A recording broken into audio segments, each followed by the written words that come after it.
So, greetings and salutations. This is Daryl Whitaker with Inception Plumbing. How's everyone doing? Would you look at them hands, huh? Oh my gosh, look at those hands. That's disgusting. I should wash those hands. Okay, there's Daisy back there in the back. Say hi, Daisy. Okay, today I'm going to be giving you an instructional video on how to replace a faucet and a drain assembly on a wall-hung lavatory sink in a public facility. The client in this particular situation, the faucet, they're having trouble with it leaking when they lift the handle. It's a single lever faucet. It's a cheap faucet. It's got to go. And then the drain assembly has a pop-up, and it should never have a pop-up in a public establishment. That's the little thing you pull up on the back of the faucet to fill the sink. You don't ever want to have those in a public place because people can flood the sink and just all kinds of stuff. So it's going to go out, and we're going to put in a grid strainer, which is the proper thing to go in. And while we're at it, we're going to go ahead and replace the shutoff valves below the sink. So let's get on with it. I'm going to show you the tools you need, and here we go. All right. The first thing you're going to need is some clear silicone there at the top. You'll need some type of pipe dope or thread protectant sealant. That's on the bottom left there. That next tool is a crescent wrench. And then after that, there's two more items. Those items actually go together. That's called a stop wrench. We use that to typically put on shutoffs below sinks and things like that. You don't have to have that tool. It's just what I'm going to be using. I wanted to show you it. And then the last tool is a pair of channel locks. So you can actually use the channel locks and the crescent wrench together just to go ahead and get the stops on. So don't be worried. Okay, here's the faucet we'll be installing, the grid strainer, the stops, and the lavatory supplies. All right, here's the pop-up assembly I was talking about. It's got to go. The faucet, as you can see, leaks out of the handle, and the shutoff's below. Okay, first things first, let's shut the water off and wave to the puppy dogs, of course.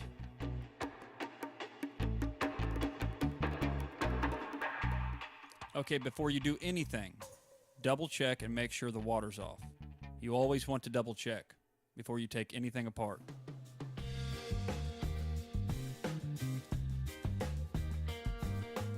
All right, next up, we're going to go ahead and unscrew the 5/8 nut and ferrule and the 3/8 nut and ferrule, and we'll just disregard those because we're not going to use them. You can actually recycle those if you want. Now, a lot of plumbers might argue here, everybody likes to do things their own way. I personally like to put a little pipe dope on the threads and go ahead and put the nut and ferrule back in there so you don't lose it. In this case, we actually won't be using the nut and ferrule, but I'm just going to stick it on there and set it aside. That way I don't get pipe dope on anything.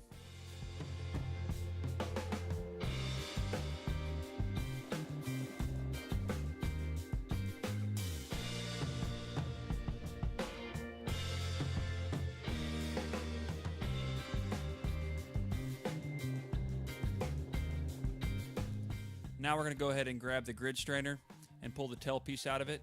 And we're going to go ahead and put a little pipe dope on this as well. It doesn't take much.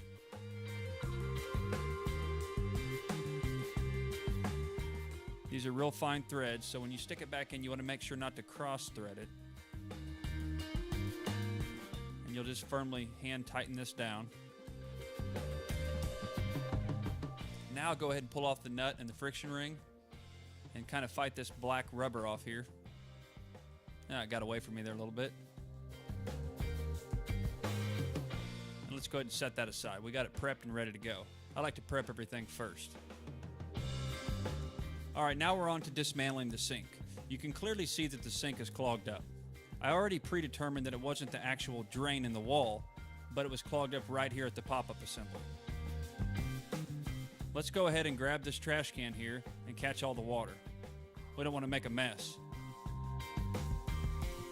By loosening both of these nuts, the P-trap will just come right apart and fall into the can. Look at that. No water coming out, but still water in the sink. It's clearly clogged up right there, right? Okay, plan B. I'm going to take my channel locks and break this nut loose right here on the pop-up assembly. After doing that, I should be able to pull that rod right straight out. Now I can pull the popper out of there. Look at that, it's still not draining. Okay, now I'm going to take my channel locks and just kind of push whatever's in there straight down. Just kind of tap on it a little bit and look at it all come out. Okay, you can clearly see we're still getting a little water out of the faucet. That's common. The building's kind of draining down still. It shouldn't affect us too much. Let's go ahead and pull this nut off here and ferrule and the P-trap and try not to lose that. Let's set that aside. It's still good. There ain't no sense of replacing it. All right, now we're going to go ahead and loosen the old pop-up assembly and get it off there. There's a nut up high here. You just want to take your channel locks, hold onto the pop-up assembly firmly, and just loosen it counterclockwise.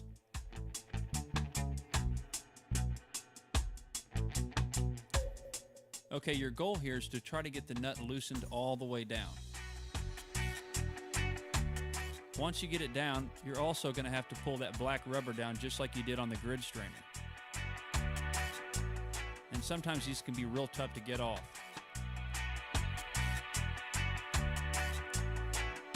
You see here I'm trying to grab onto the rubber and kind of work it down. You need to get these things down as far as you can get them so you can actually push up on the pop assembly like I'm doing there. You see how it pushes up like that? That's just what you want. Now, when you push up on it, you can take your channel locks and grab onto the trim piece. This will unscrew now.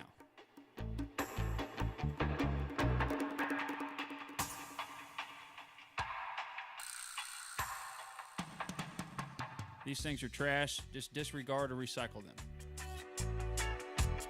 All right, we can clearly see that we're getting water out of the building still, but it's pretty close to being drained down. We are in the basement, so I'm going to go ahead and shut these stops off, even though they don't actually shut off, and take these compression nuts loose. We're actually going to pull the sink off the wall to put the new faucet on. It's a lot easier.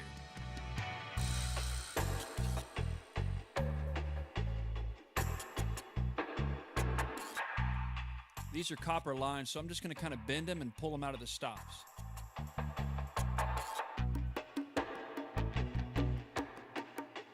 After I loosen them, of course.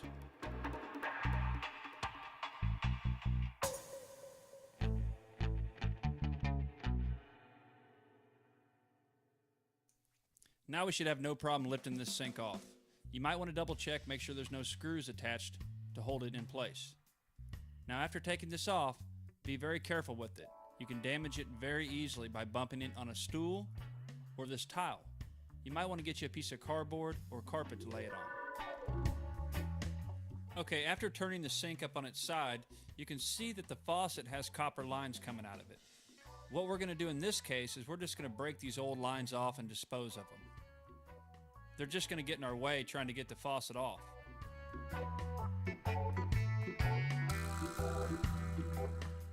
Now you can see it's a lot easier to get in there and work. We got some nuts we got to take off to pull the faucet off.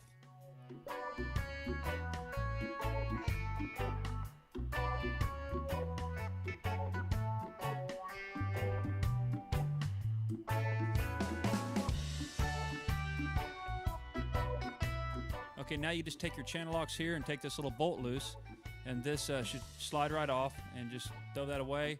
The faucet should come off fairly easy now. If it's brass, go ahead and recycle it. If not, just trash it. Now we'll take our rag here. Let's go ahead and clean the sink up real good. It doesn't take that much more effort to do, and it makes for a much nicer installation.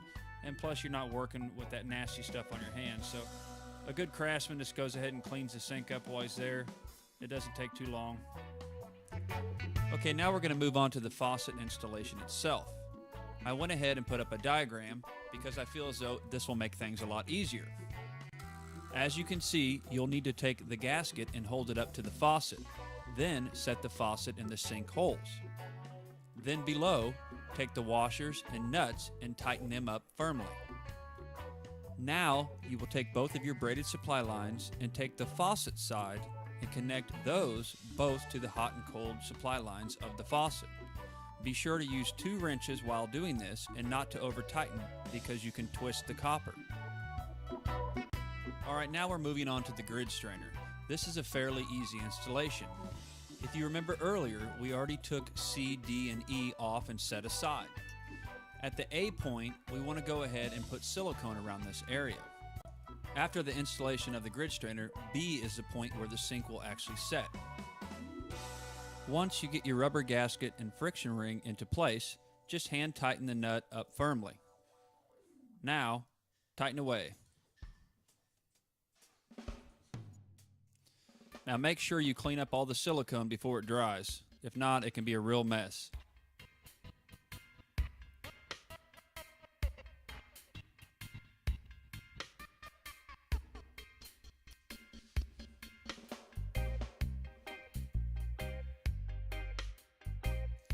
Alright, now it's time to go ahead and change the stops out. If you still have water coming out, go ahead and just rinse these downward and open them up and let them dump into a bucket.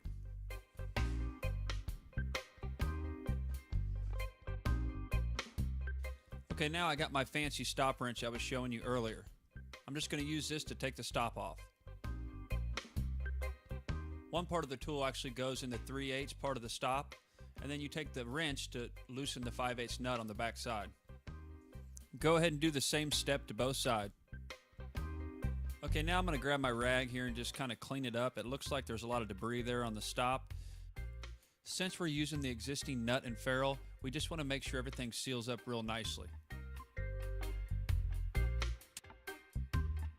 Now taking the new stop that we already prepped with pipe dope, we'll just wrench it into place. Make sure both stops are completely off before turning the water on to the building. Alright, now it's time to hang the sink back on the wall.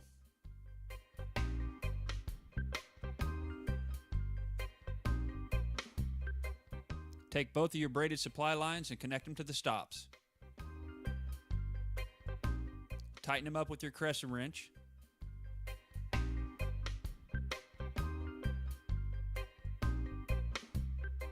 Grab that existing nut and ferrule that we saved earlier from the P-trap and slide it up on the tailpiece. Put your trap back on, and you're good to go. In most cases, this P-trap would have some type of scald guard protection. It's put in place for ADA purposes. ADA stands for American Disability Act. It's put there usually to protect people from burning their knees if they're in a wheelchair, if the pipes are too hot. But this one didn't have one on it, and we're in a basement, so there's no handicap accessibility, so we're just going to leave it how it was when we got here. Okay, always before turning the water on, you want to take the aerator out of the faucet. This is the tool that came with it.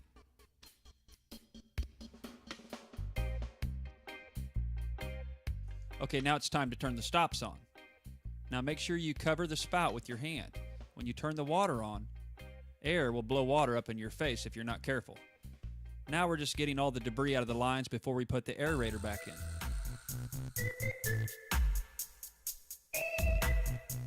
And there you have it. And always remember, for more great information and all of your plumbing solutions, be sure to visit InceptionPlumbing.com.